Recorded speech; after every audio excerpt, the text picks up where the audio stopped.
안녕하세요. 법무법인 성지 파트너스입니다. 큐싱이란 QR과 피싱이 합쳐진 말로 사용자가 QR코드를 스캔하여 악성 앱 설치를 유도하거나 원격 조정하여 금융정보 또는 개인정보를 취하는 범죄를 말합니다. QR코드를 이용하면 다양한 것들을 편리하게 이용할 수 있어 많은 분들이 사용합니다. 자전거 대여부터 킥보드 대여, 책 대여, 기차 승차권이나 복권 당첨 여부, 계좌이체 등 여러 분야에서 사용하여 최근 큐싱 사기 사례가 늘어나고 있습니다. 큐싱 사기, 인정 범위, 사람을 대상으로 기망하여 금전을 편취하였다면 사기죄에 해당합니다. 만일 직접적으로 기망한 것은 아니나 개인정보를 넘기거나 범행임을 알 수 있을 정도의 행위가 있었다면 미필적 고의가 인정될 수 있습니다. QR코드 사기 처벌 수위, 기존에 있던 QR코드 위에 새로운 악성 코드를 덧붙이거나 보안을 이유로 스캔을 요구, 다른 공공기관이나 사무소를 사칭하여 타인의 정보를 마음대로 빼돌려 금전적 이득을 취하였다면 형법 사기죄에 해당합니다. 타인을 기망하여 금전적인 이득을 취하였다면 10년 이하의 징역 또는 2천만 원 이하의 벌금형이 선고됩니다. 여기서 큐싱 사기로 취득한 금원이 5억 이상이라면 특정경제범죄 가중처벌 등에 관한 법률 위반으로 보다 높은 형이 내려집니다. 1. 의득액이 50억 원 이상일 때 무기 또는 5년 이상의 징역. 2. 의득액이 5억 원 이상 50억 원 미만일 때 3년 이상의 유기징역.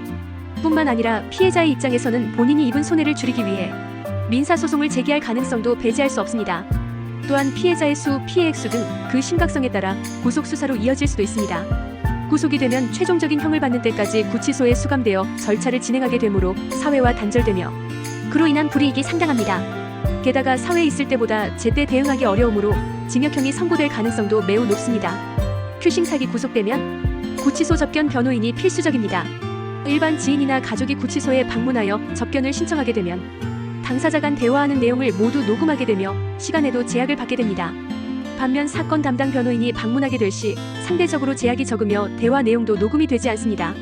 그러므로 보다 더 적극적인 법적 대응이 가능합니다. 지금의 상황에서 더 나은 방법을 찾기 원한다면 법률 전문가와 함께 본인의 상황을 파악하는 것이 좋습니다. 큐싱 사기, 집행유예 2년 성공 사례. 20대 대학생인 의뢰인 A는 용돈벌이를 하고 싶어 친구와 함께 기존 QR코드 위에 새로운 QR이 있는 스티커를 부착하여 사기에 가담하였습니다.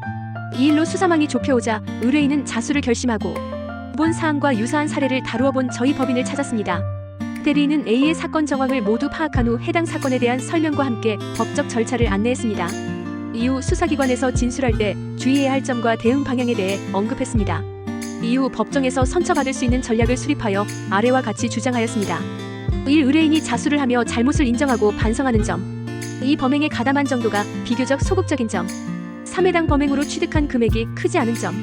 4. 어떠한 형사처벌 전력도 없으며 초범이라는 점.